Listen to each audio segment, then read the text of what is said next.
Good morning. Welcome to Halloween. Oh, that's terrible. I have with me Angie. You know Angie. Angie was here before.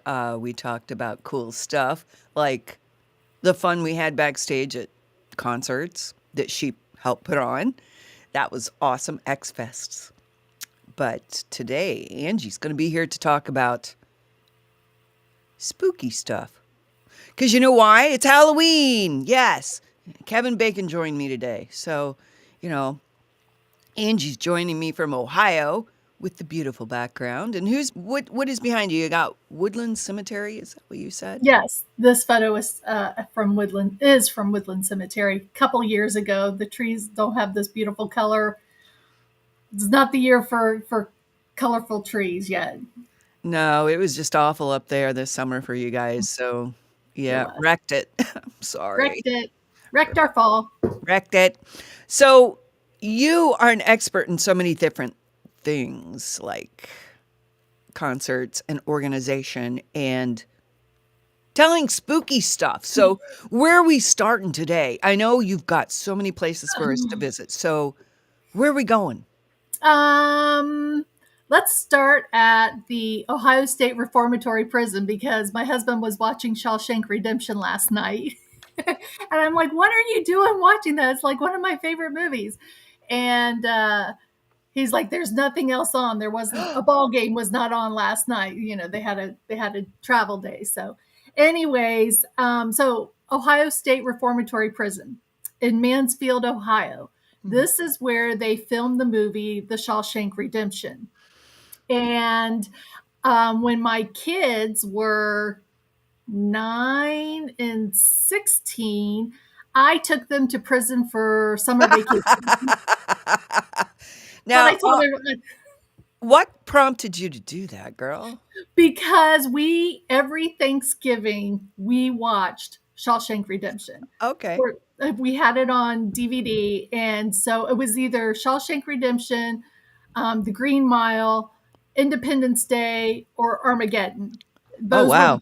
those were the four movies that we watched, and so um, I was talking to the kids and I was like, "Oh, you know that prison's in Ohio?" And they're like, "No way." And I said, "Yeah, it's up in Mansfield. It's a couple hours away from Dayton." They're like, "We should go." And I'm like, "Absolutely, we should go." So that summer, um, we took a road trip to Mansfield, Ohio, and to the former Ohio State Penitentiary, a monstrous, monstrous, monstrous building. And if you watch Shawshank Redemption, they have several locations, outside of the building. They show, as you're going up the main driveway. I mean, it's huge. And so, we're taking the tour through the prison, and it's absolutely fascinating. It's it was built in the 1890s. They have a prison cemetery. Of course, we couldn't go to there. That was one of the first things I wanted to do was go to the cemetery, of course. Why couldn't you? Why couldn't you go there? It's a closed off area. They don't allow people to go there, probably not to mess with the graves. But it's interesting because the graves they just have numbers on them. There's no names on them, Oh, which is typical of like an infirmary or a sanitarium or a prison. yeah. They wouldn't have names on the headstones. They just have numbers. And if Wow. you can take multiple tours at the prison. One of the tours takes you up the guard tower, and then you overlook the cemetery. But Oh, that would be I cool. know that would be cool. They only did that on Saturdays, and we were there during the week. So, and in fact, it was July in Ohio, much like Florida at that time. It was 900 degrees with 1,000% humidity. It was stifling, and of course, no Miserable. wind. Right? At Yeah. least you guys get the ocean breeze. Here, it was Yes. absolutely nothing. It was so blazing hot, and so we're walking through the prison. Well, you got to remember that everything it's it's an old building that has not been kept up. So you have lots of mold everywhere, and you have Mm. lots of lead paint on the walls that are cracking and peeling. And about 30 minutes into us walking around, I'm highly allergic, and my face just swelled up, and I just wanted to go Ah. on my face. I just wanted to scratch, and I thought, if I do, I'm going to really create some havoc. So walking through there was horrific, but it was very cool. So all the scenes in the movie, like when you they show them eating in their commissary when they're at the tables eating, that was Yeah. actually the old chapel area. And as we were walking through that chapel area, I went to the back windows, and they have all these little pieces of paper posted. You are forbidden to take pictures out this window. The reason being is that the actual working prison in Mansfield is directly behind the old um, Ohio State Reformatory. So we were standing at the window, and we're watching all the prisoners out in the yard. Oh, It was just kind of, it was an education for my children for sure. And I said, no if kidding. you do anything bad, this is where you're coming. That is something they used to do the scared straight stuff all the time, Right, right, right. and this is in the same vein, but more personal and hits home a little harder if you're not with a whole group of people and your parents are taking you and you're like, well, if I screw it up, I guess I could be here. Yeah, and as we were walking through, and I I have no personal. Uh, I don't know anybody in prison. I've never had anybody in prison. I've never visited a prison outside of this one. Lucky me, right? But Well, I as haven't either. okay, well that's except good.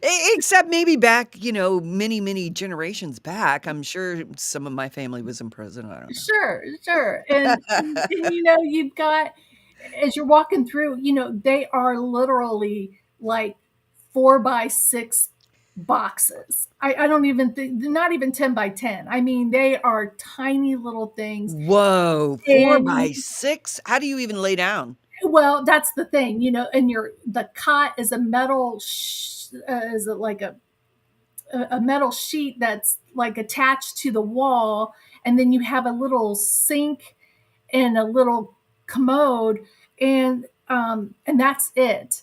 And if you shared with somebody, there was a another bed across the way on the other wall. So I mean, you had like a 2 foot aisle in the center. It was really crazy, Oh my. but absolutely no privacy, because we got to walk behind each of the cells. There is a guard's walk, and the little mirror that was on the wall was actually a two-way mirror, and the guards could see what was happening inside the cell from behind, Oh, which that part of it was really fascinating for me too. I was like, that's really super crazy. it's crazy, and I wonder if the, prisoners knew, but not like they get any kind of say in how their Right, treatment is, right. but, I mean, that's a little voyeuristic, but Yeah, very voyeuristic. Yeah, there no privacy in prison. Absolutely. So, wow. so the other cool thing was, down in the basement was where they had the solitary confinement was down in the basement. And so in the movie, when uh, multiple people got put into solitary, we actually walked into that cell, Could you and it feel the difference in there? yes, yes. And that's like a 3 by 3 little. I mean, you can only stand up. You cannot fully lay down. You have to be, like in a fetal position, like they show them all the time. Oh But my gosh. yeah, it was really claustrophobic, and you're in there, and it's like, oh wow. I was telling the kids, don't you dare do anything bad. This was me at the time, Yeah. so that was really cool. The movie Air Force One with Harrison Ford? Oh, It yes. The prison break scene, that was also filmed at the Ohio State Reformatory Prison. And Really? yeah, so they had a couple of things from the movie sets. When Andy breaks through the wall and he crawls through the sewer pipe, Yeah, yeah, yeah. they actually have that. It's just made. It's made, and it's not truly. And you couldn't crawl through it or anything like that. But it was just this big pipe in this big auditorium, like, and you could, and you can imagine them filming it. And when you see the movie, it's not what you think it is. It's really, truly cool. And then Air Force One, they had a line on the ground, and I made my kids stand on it at attention. Oh, that's evil, Angie. I know. I was an evil mom. No, Oh, but no, you did well. I think I did well. I think my kids turned out pretty well. Mhm. So, anyways, that was so much fun. So the spooky story I wanted to tell you about being there is when you're going through the prison.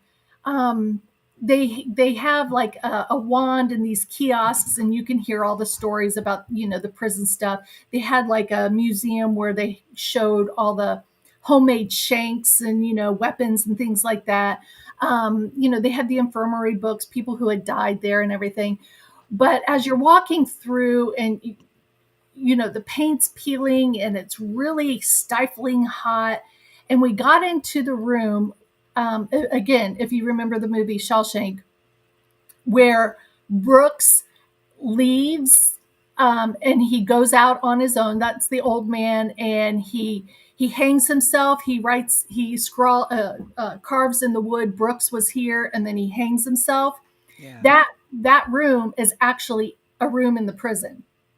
Okay, so that is where we walked into that room. Okay, so stifling hot, and all of a sudden, I said to the kids, I said, "Where is that breeze coming from? Do you guys feel that?" And they're like, "No, Mom, you're crazy." I go, "No, look." And the hair on my arms was sticking straight up, and I was just like Oh. cold, and I was like, "Something, what's happening?"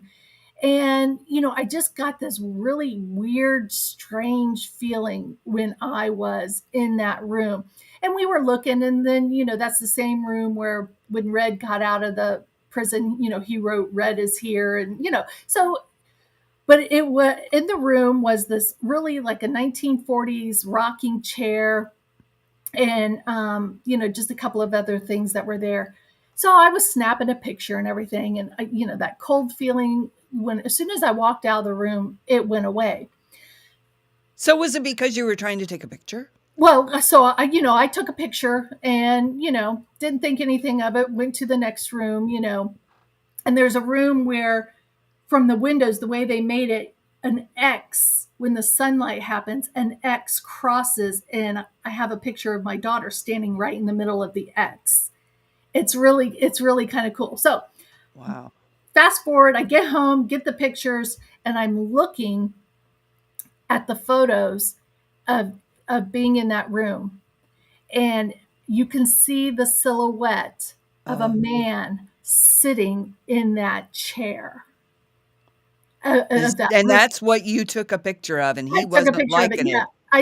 I sent it to Angel, so I don't know if he can pull it up or not, but I think it says Shawshank Orb or whatever. So you can see the silhouette of a man, and right above the chair is a very large orb. Oh my Those gosh, orbs yes, that people, yes. so it was in there. Then I got to studying the picture, and up on the rafter where Red had, or where Brooks had, scrawled, Brooks is Brooks here. here, yeah. Yeah. There are like three or four tiny little orbs up in that corner. And I was like, oh my God, there Oh. was something in that room. Well, duh. That's why I was so cold. That's why I felt so, That breeze. that breeze. That's where, and my kids didn't feel it, but I certainly did. And then when I got that picture back, I was like, oh my gosh, this is crazy, crazy. So that's when I was like, okay, embrace this, let this open up, because that wasn't really my first time that I had something spooky, weird happen. Hold You on a know, minute. Could you find that, Angel? Could you find that picture? Is that it? Angie, is that it? I don't know. All I see is a blank screen. Oh. Do you see a Is it the photo of a chair and there's an orb in a chair in the background? Okay. Yes. Do you I see it, and do it's you like see? it's got a friend to the left of it too. Yeah, and do you see the orb that's like right above the chair? Yes, in the corner. Yeah, in the corner, Yeah. and it looks like there's a silhouette of a man sitting in that chair. Oh my It's god, really I dark. do. Yeah, Yes. Oh my god. I know. I've never taken a picture where that has come up, and I'm like, oh my gosh, this is crazy. So Ooh. this makes me kind of like a believer of that kind of stuff. I've always And been a believer I've because when yeah, you feel it, you know for sure. I mean, yes, and I definitely felt it as soon as I walked in that room. I mm, mean, as soon as I set foot in that room. There were other rooms that were really creepy and set me off, but not like that one. That was one that woo, that took me. somebody was there with you. Somebody certainly was there. Yeah. Multiple people were there. So Wow, as that's as you would expect in a prison like that, I mean, bad stuff happened, and yeah. yeah. So that was crazy. One Okay, hold on a second. Just so everybody knows, there was no air conditioning in those places either. Oh no, no, no. There's no air conditioning. I mean, this prison is just a big empty shell, and whatever is in there is in there. I And thought like you I were gonna said, say shithole. Sheila, you know I don't do that. You don't anymore, at least. Okay, yeah, I know you're Okay, a good girl, yeah. so yeah, that was really, yeah, when Unique. there's no heat, when there's no air conditioning, and it's stifling hot, and you just get that chill through your entire body. Yeah. Yeah, because my kids were, I was like, look, look, look, because I wanted them to see the hair on my arm sticking straight up, and it was just like, ooh, it certainly gave me the willies for sure. Wow. Yeah, That's amazing. I get those feelings occasionally too, and it has to be a really whacked place for me, to get that feeling. So, yeah, it's weird when you tune into that. yeah. So Well, here another story that this actually has to do with the radio station. oh, So cool, bring it. about the same time, I was Wait a minute. outside. Where's the radio station? Where's the radio station? I know where it is. Dayton, Ohio. Dayton, Ohio. I think Pine Street, 101 Pine Street. 101 Pine Street in the Oregon district. It was a cluster. It was a cluster of 8 channels that under the Clear Channel name, but I think it's under what, iHeart now. I don't know. It's I don't. whatever. I don't work for them, so I don't I really. know you don't. I apologize for saying that on your No, no, you worked for them too, but they don't hurt my feelings. I'm in right. Florida now. I'm fine. And I can't remember that we had a psychic come in, and I can't remember if it was through the XTE or Mix. I can't remember which station it was, but anyways, I don't um, remember that, so it must have been Mix. it might have been Mix. So there was a psychic that came in, and they were looking for volunteers, and I said, "Oh, I certainly will go talk to somebody." And so I went and I talked to her, and it was kind of, I felt like she was kind of leading me on for certain things, and I tried not to say, I was only giving yes and no answers. I wasn't, Yeah, I, no depth. Yeah. yeah, yeah. You So smart girl. I was just kind of like, oh, okay, I'm not sure that this is really happening. Well, a couple weeks later, another guy came in, and I went there, and he says, your grandma says thank you for the purple flowers. And I said, what? And he says, your grandma thanks you for the purple flowers. And I just sat, I mean, I was like slumping in my chair. I was like, you've got to be kidding me. So let me tell you the story prior to that. It's fall time, raking leaves with the kids. My son had come up to me, and he's like, "Mom, you have leaves in your hair," and he pulls them right out, right like this. He goes, "Mom, you got leaves in your hair," and he pulls them out. And I was like, "Okay, thanks." And it was like the anniversary of my grandmother's passing. And so I had taken my daughter to her gravesite, and I had put some purple flowers on her gravesite. And she was asleep in the car. She was maybe 4 at the time. So she had fallen asleep there. And I went and I said, "Hey, Grandma, I just wanted to say hello. I wanted to introduce you to, you know, my daughter. Um, I'm sure you would have really loved her. She's funny." And, was just talking to her. And I laid those purple flowers on there. And so the guy, when he gave me the reading, said, "Your grandma thanks you for those purple flowers." And That's I was beautiful. like, there's no way that guy could have known that I laid purple flowers on her grave. And No. he said something to, then he goes, "Did you have leaves in your hair?" And now I'm just like, shut up. Were you And there? Were you there? Were you watching me, you yeah, stalker? yeah. And so he says, little things like that. Never, never think that somebody isn't there. There are Mm. signs around us all the time. And so whenever a leaf falls into my hair or whatever, I always say, "Hi, Grandma." Oh, that's so beautiful. And see, that's a good thing. Yes, that's a good thing because that's just something that is so an ordinary thing, but how would you know? So, they always say when a cardinal comes and sings that there's an angel nearby. Well, the state bird of Ohio is cardinals, so there's cardinals everywhere in Ohio. And now you're But making me cry. I really think that things happen and happen for a reason, and it's sometimes something so bizarre as a leaf falling in your hair or laying down a purple flower, and somebody alerts you to that. So that's kind of cool. Right.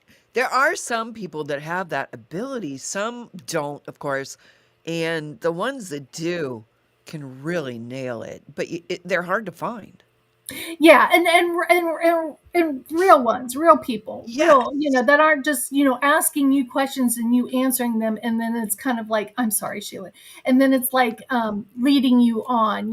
If you go to somebody like that, let them tell you, and that's what that Yes. second guy did. He told me, and so that's what floored me. Let's talk about the Walton House in Atlanta, Indiana. So Okay. this, so Atlanta, Indiana is a I've never town. heard of this place. Exactly. Nobody's ever heard of this place. It's nowhere, Indiana. Sorry, Indiana. No, all of Indiana is nowhere. I'm It's sorry. no, sorry, Indiana. Uh, but little town. Sorry, Indiana. Sorry, Indiana. Sorry, Indiana. Yeah. So we went on a, um, a ghost Tour? hunt. With those people that bring all that equipment and all this counters and And it's all real, dude. It's real. cameras and Yeah. all that stuff.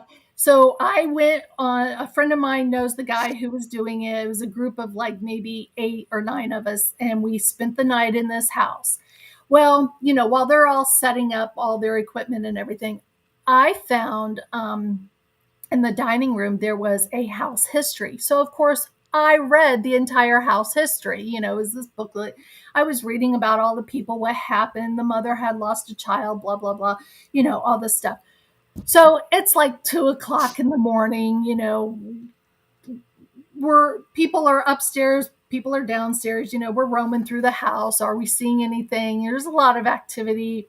Hold on a second. The question I've got for you is, were you feeling more activity during the day or night?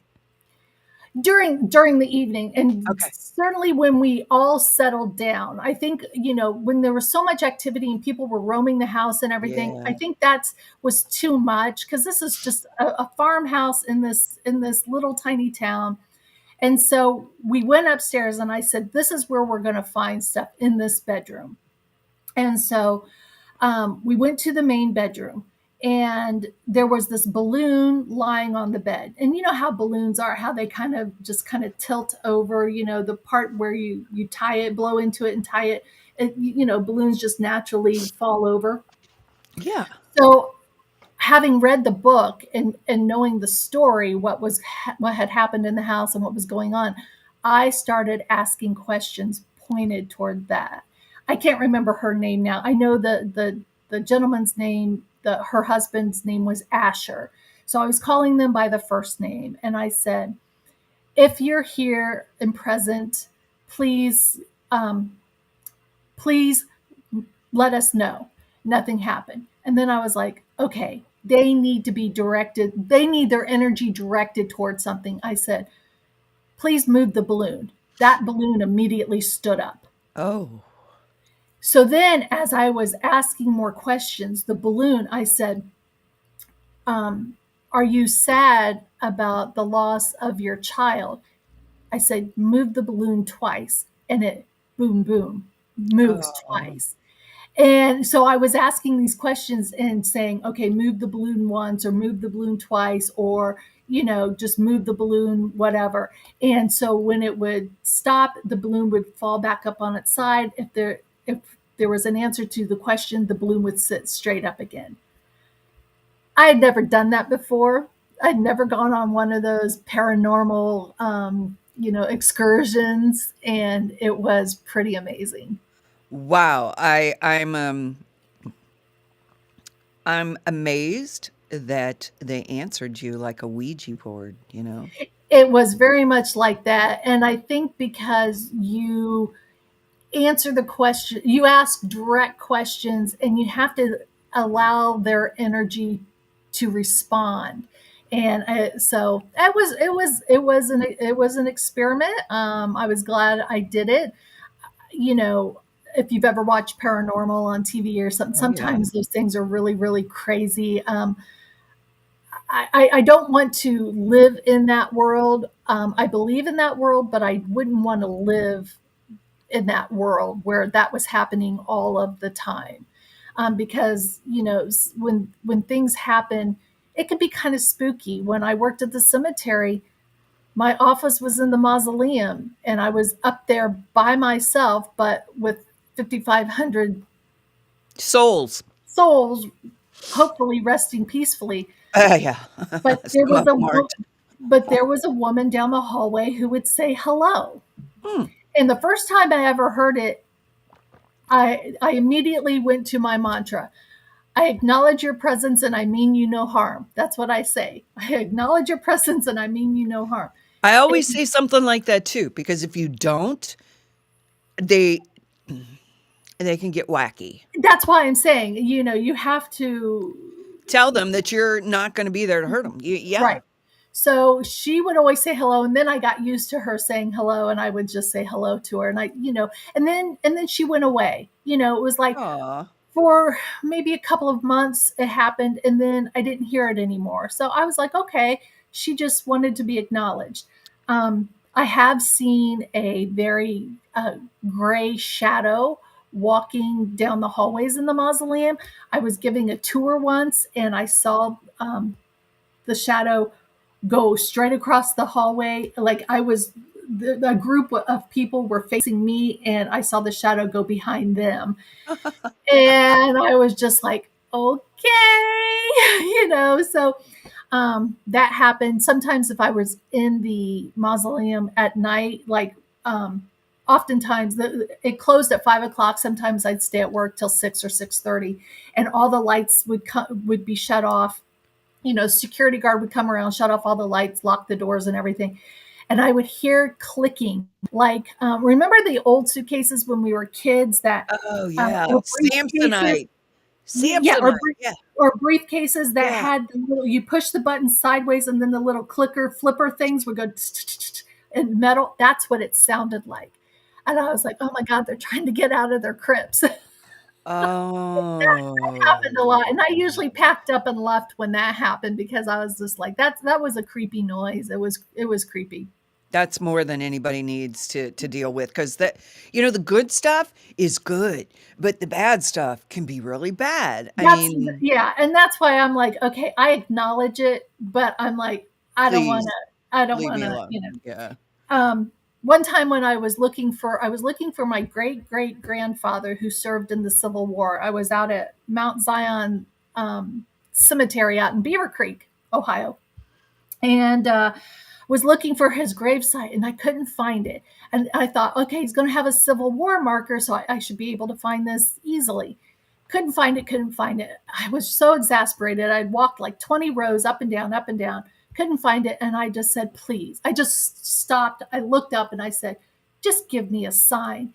And a small twig branch fell and hit my shoulder. And I turned around and I walked straight to his grave. Oh, holy cow, I love that. And I was just like, thank you. Thank you very much. And I did. And I stopped and I said, thank you. It was not a Civil War marker. It was an old sandstone marker that the writing had been it's called sugaring when the sandstone breaks down, and so Yes. I actually had to do a rubbing on it to actually see that it was his grave marker. So, Wow. and whenever I'm in a cemetery, I always, no matter where I'm at, because I do a lot of cemetery photographing and cleaning and whatnot. When I'm walking through the cemetery, my hand is always um, brushing the top of a headstone. And I always say, you are remembered. You are remembered. You are remembered as I touch these headstones, because some of these older cemeteries, there's no visitors anymore. No. Family's gone, family's died out. And so I always just say, you are remembered, just so that they know that Somebody you, still cares. somebody still cares, and that there's people there. And, so it's just something I do. But again, I've been in cemeteries where I was in a cemetery out in Union, Ohio, is the Warner Cemetery. August day, you can hear the cicadas in the Oh, background. The cemetery is surrounded by three cornfields. Okay, oh, so the only the road, that was the only open space. Three cornfields around this cemetery. I'm out there. I'm photographing headstones. I'm cleaning them off, whatnot, and all of a sudden, out of nowhere, this breeze comes by, and literally the corn lays sideways. wow. And I was just like, okay, it's time for me to leave. And I did. I was just like, okay, maybe I've spent too much time here. Maybe somebody doesn't like what I'm doing here, and I'm gonna go. So I left that one. Now, have you ever been, like, in your own home and had stuff happen? At my old house, my doorbell used to ring, just, and it wasn't the batteries, because I took the batteries out and the doorbell would still ring. Awesome. So that happened, and I was just like, okay. I was like, okay, I hear you. I got you. I don't mean you any harm. Did that whole thing, and I was just like, just please don't scare me anymore. Please don't scare me anymore. So it was really strange that the doorbell rang like that. When I lived in Enid, Ohio, I was working at Channel 22, and I came home from work one night. It was like almost midnight because I did the late news. And I came in the house. I heated up a bowl of chili in the microwave. The kids were in bed. And I'm walking into the living room, holding my chili in my hands like this.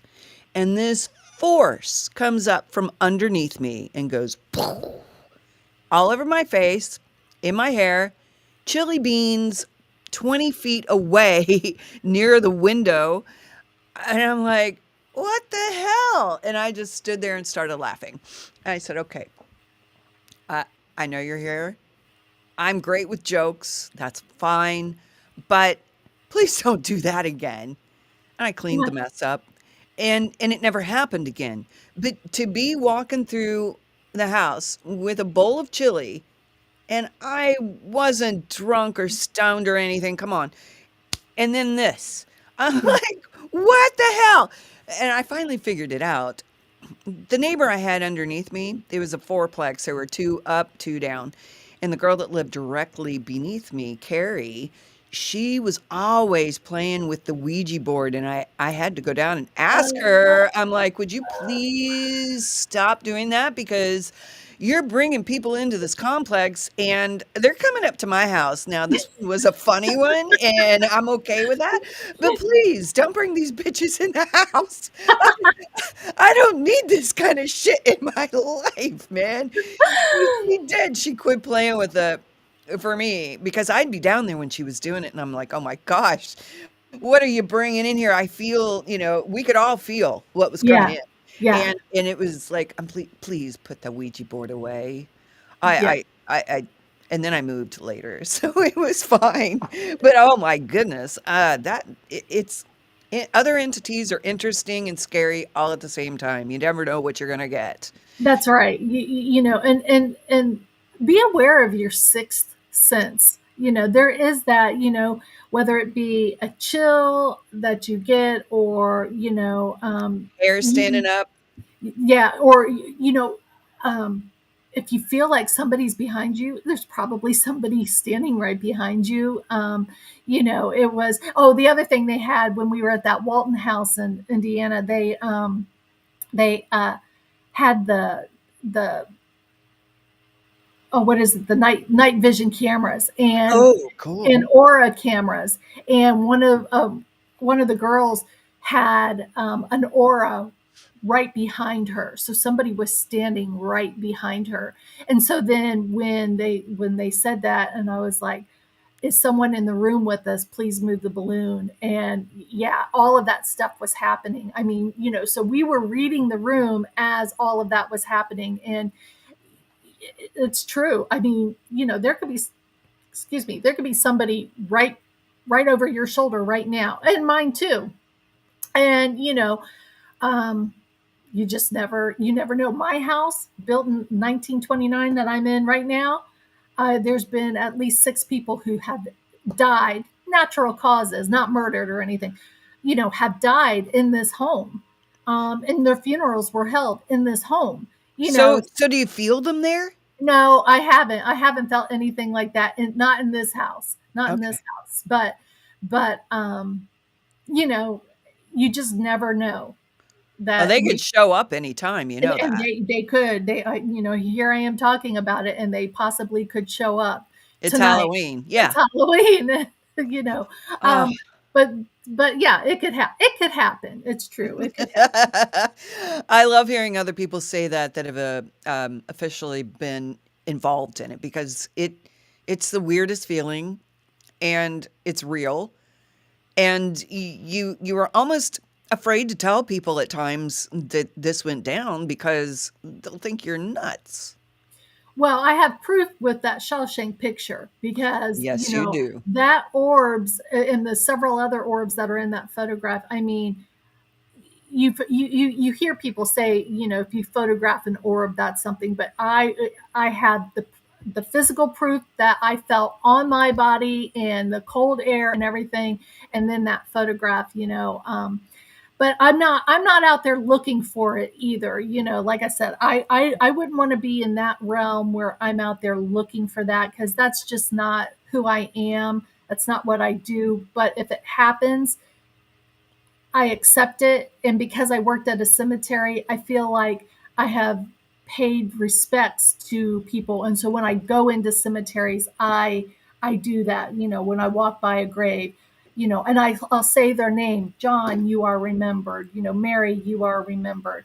And something like that, or touch their headstone, or just to acknowledge them, so that they know that they're acknowledged. What about all the popular people in, like, Woodland Cemetery, the Wright brothers? Have you ever talked to them? No, I've not talked to them. I have a lot of questions for them. I haven't talked to them. I haven't. People at Woodland say that they see a girl in a gray and white striped sweater sitting on a headstone. Is Um, she young, or yeah, she's young, and she was like 12 years old when she died. oh, But I've never seen her. Um, the other Irma day, Bombeck. Is Irma Bombeck in there? Irma Bombeck is there. Yes, the Wright brothers are there. The inventors of Cheez-Its are there. My Yeah, favorite. did you ask them how they came up with that formula yet? No, I Come haven't. on, girl. But but but yeah. So not that, but people say that the little boy Johnny Morehouse. I'm sure you've heard that story. The little boy Yeah, who drowned in the Miami Erie Canal when he was about 4.5 years old, and he's got the boy and the dog statue at the cemetery. And yeah, people say, "Oh, I've heard the dog bark in the cemetery," and I'm like, "Listen." The cemetery is located in East Dayton. Every 10 minutes, a dog barks. You didn't hear that dog bark. You heard the neighborhood dog bark. But uh, people want to they you know wanna believe. they want to believe, and that's fine. That's fine. And it all makes for great urban legend. So there's the big urban legend with the boy and the dog and the girl in the gray and white sweater. And but there have been times when I've been walking in maybe one of the older sections of the cemetery, and I have felt that presence behind me, like somebody's behind me, and I just that's when I acknowledge your presence, and I mean you no harm. Let me be. Yeah. So it's happened. So But that's odd that it's only in the older part of the cemetery and not the newer. well, well, because I was down in the section 111 of Woodland where a lot of the victims and perpetrators of crimes are buried, because Okay, it was like the poorer section. There's a lot of got it. unmarked graves in that area. So the big story in Dayton, the one that everybody likes to talk about, is the story of Bessie Little, who I don't was know this story. oh God. Well, I'll tell you, and I'll tell Yes. everybody. Tell it now. It'll be worldwide. Everybody will hear the story of Bessie Little at Woodland Cemetery. So Bessie Little was a young lady who was dating a gentleman who had means. He, had his grandparents were quite wealthy, and he stood to inherit a lot of money. Ooh, Bessie would be considered the girl from the wrong side of the tracks. Maybe that was the reason why the young man was with her, and they were seen together an awful lot and were considered boyfriend and girlfriend. Well, it turns out that she becomes pregnant, and her boyfriend, so Albert France, takes her on a little midnight carriage ride, takes oh, her down to the Stillwater River, and they get into an argument. And supposedly, uh, Bessie shot herself in the head and fell into the river. Well, a couple of days later, a gentleman, it was September, it was like one of those hot September days, yeah. decided to take a dip in the river, and he finds Bessie's body floating in the river, calls the police. She gets taken to the police or to the coroners. They identify her. Her parents say, "She has shamed us. She's pregnant. We don't want anything to do with her. You bury her in the pauper's lot." And so that's basically what happens. Well, a couple of gentlemen come and say, "Hey, a couple of days ago, we were up over on that bridge, and we saw big pools of blood, and we found these hair combs." And so people started, saying, "Okay, well, Albert was seen with her a couple of days ago." So now the police go over to Albert's house. This is 1896, let me tell you. Okay, so Okay, okay. let or so Not that long ago, really. yeah, 1896. Right. So um, the police go to his house and they say, "Do you own a gun?" And he's like, "No, no, I don't have a gun." And they're like, "Well, where is the carriage that we know that you were seen with Bessie Little? Can you show us the carriage that you were riding in?" And he says, Ooh. "Oh, that burned in a fire about a week ago." Well, how convenient is that, right? So this inquest goes on.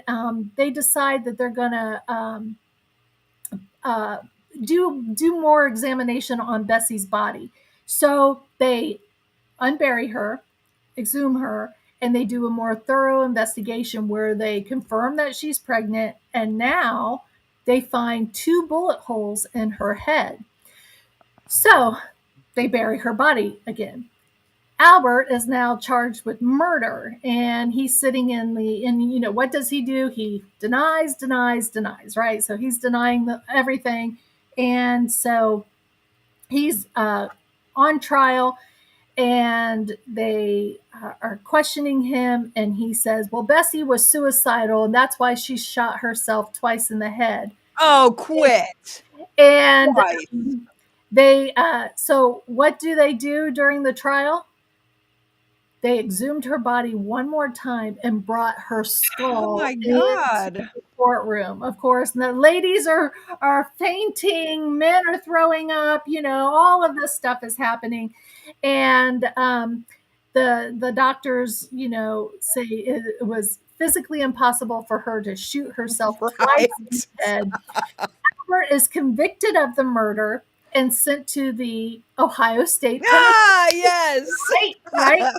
So this is what happened back then. Justice was swift. So that happened in September. He is sent to the electric chair by June of the following year. You are tried, convicted, and if you were Whoa. put to death, you were put to death pretty immediately. So he's in the at the electric chair, and maybe for the horrific death that he caused, and the pain he put Bessie through, it took 5 jolts in the electric chair before he died. Holy shit. So can That's you imagine? awful. This reminds me of the movie The Green Mile, when Yeah. yes, the guy is just Just, so anyways, yeah, so 5 times it took, and mm. so Albert France was put to death in the electric chair and never inherited any money. And Bessie's family finally acknowledged her and said, we'll put her in a proper grave. And they actually put her down in section 111, with a very small headstone down in that area. How can you be so ashamed of your child? Exactly, exactly. That broke my heart hearing that. How Yeah, can you be that ashamed of your child that you would yeah, ever deny them and say, "Geez, Louise, maybe it was part of your parenting that caused her to get pregnant, or you didn't pay enough right, attention." right. There's stuff going on, and I hope And these crimes that happened even back then are not so different than things that happen today. no, It's not at all. unfortunately, it's just the way that it is. But that's the story everybody wants to hear when they go on the lantern tours at Woodland Cemetery, because they give lantern tours at night, so you can walk through the cemetery at night and hear all the murder stories. Not so much ghost stories, but you hear the gore That's collection. amazing. So how often do they do that, and are you one of the guides? Well, no, not anymore. Now that I've left the cemetery, but I would do. We did them during the daytime for those that were too scared to come at night. But we did them every Monday through Thursday through the entire month of October, but then we did them throughout the rest of the year. But the ones in October always sold out first, and we carried those old fashioned lanterns around in the cemeteries. It's fun. It's creepy. I also used to do full moon tours on the nights of the full Ooh. moons, and by the time we were done, the moon had risen, and as it was pretty cool stuff.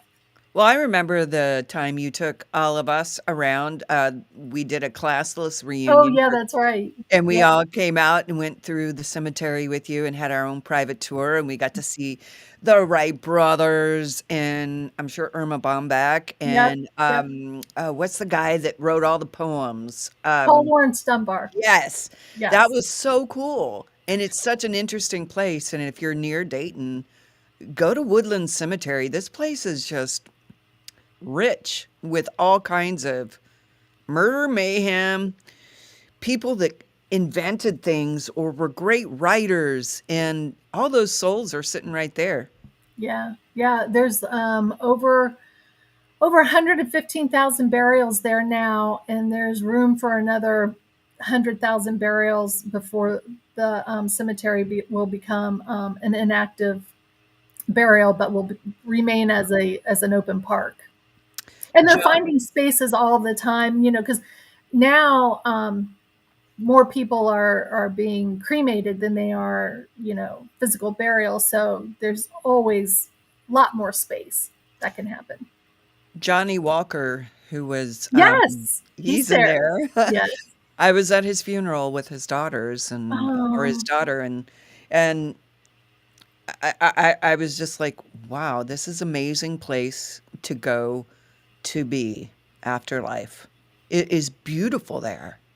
it's beautiful, and every every season is beautiful. In the springtime, as things are starting to green up and the flowers and the crocus start to come out, it's beautiful. In the summertime, when the grass, there's like so many shades of green between all the different trees. It's a level 2 arboretum, so you have over 165 species of trees. So there's always something blooming and always something changing. And then in the fall, like the photograph behind me, you get that bright orange yellow.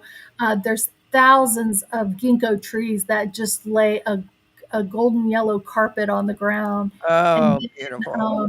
in the wintertime, there's something very quiet in Yes, the it's cemetery. peaceful. It's very peaceful in the wintertime when there's been a big snow and you just walking and you hear the snow beneath your feet, and it's just Crunch. quiet, and Ah, it's really so any time of the year is good. And that was something that was always promoted, was that we were a that the cemetery was a wonderful place to come walk all seasons of the year, and it was encouraged, and to bring your dogs to get out and learn more, because you can learn so much history by reading headstones. Some headstones will tell a complete story, um, which is really cool too.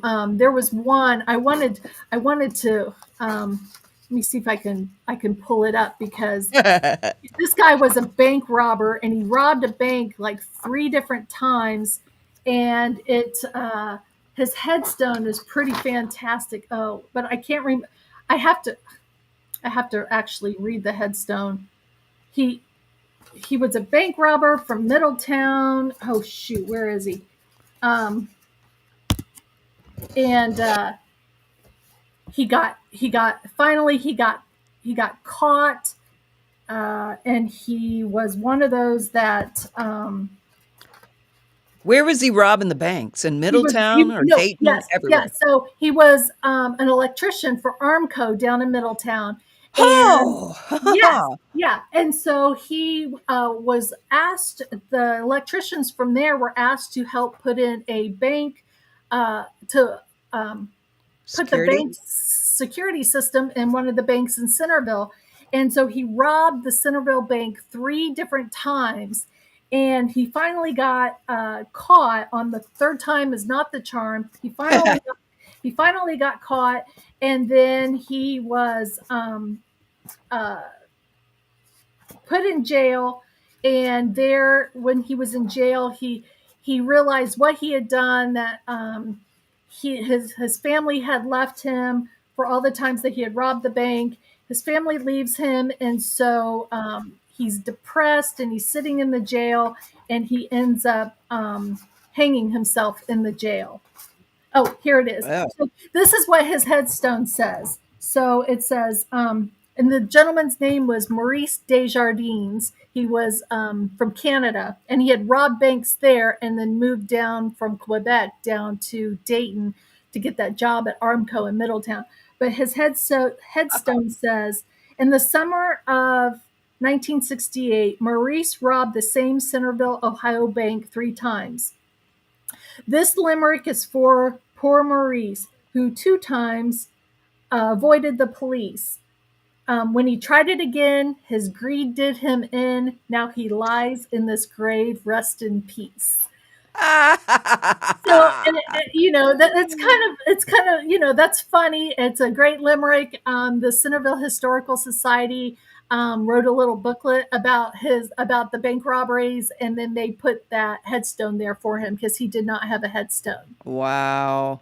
So you never know who you're going to walk by, what you're going to see, what's happening. The first murder in Dayton happened in 1820, and the gentleman killed his wife to be with his lover, and then he ends up getting hanged in Dayton. But his story is written all out on his marker at the cemetery as well. Wow, that's a great way to get a lot of history. So, do you have a lot of schools bringing kids through for some Oh history? yeah, schools come through. Just groups of people all the time. People from outside of the of Ohio for sure. People that are coming in for conventions. We get a lot of people from who are visiting aviation related sites. You know, the Air Force Yeah. Museum, the Wright brothers home, Hawthorne Hill. You know, the National Aviation Park, the National Park in Dayton, and so they want to come see the aviation related people at the cemetery. So yeah, lots of people, aviators, but it's just I've met people from Germany, from Japan, from Australia, uh, uh, Norway. And I was like, well, what brings you to Dayton? And we're like, oh, well, we came here to see the Air Force Museum and to learn about the Wright brothers. I'm like, of Oh, all the places in the world, you could be sitting on a beach, you know, in sunny Florida, and you're here at the gravesite of the Wright brothers. but So, but look at how rich the Dayton area is with yes, all these people, and I want someday to be able to have a grant of some type to go and see what it is about Dayton that caused us to have all these people, because it's just so interesting. I know we've got Wright-Patterson Air Force Base, but we had the Wright brothers first. we were the Silicon Valley of you know Everything. of the industrial age. Yes. Everything, you know, Tires, phrase, pop Pop tops, tops, the step ladder, the ice cube tray, Freon, air car conditioning, parts, car all parts, those, the car starter, the cash register, you know, you name all of it. it. LED lights. LED lights were invented in Dayton. The parachute was invented in Dayton. I mean, so you have so many things It's that we crazy. all use in everyday life. So Right. it is really an awesome place to live, and we have awesome history. So it's really There cool. is a lot of history there, and not all is bad. No, not all is bad. Only on Halloween do I. But here's the thing: everybody has a story. I've told you this before. Everybody has a story, good, bad, or ugly. Everybody has a story, and their story should be told. You Yeah, know, I agree.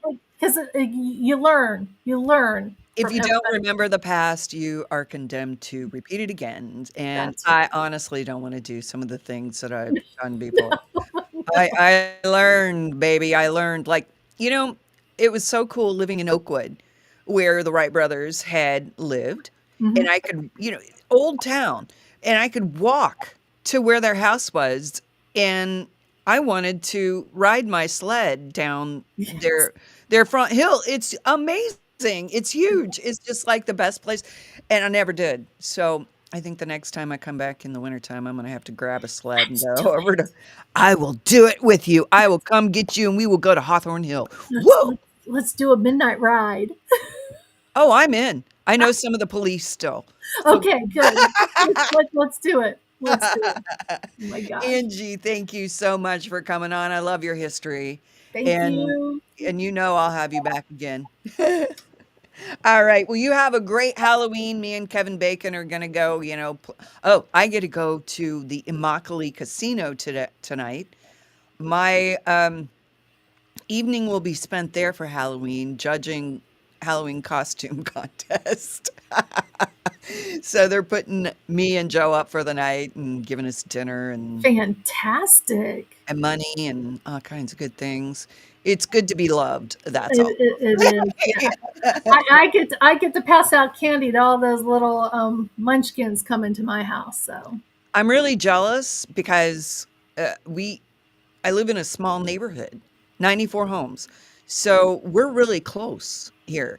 And big Halloween party after the kids all go trick or treating.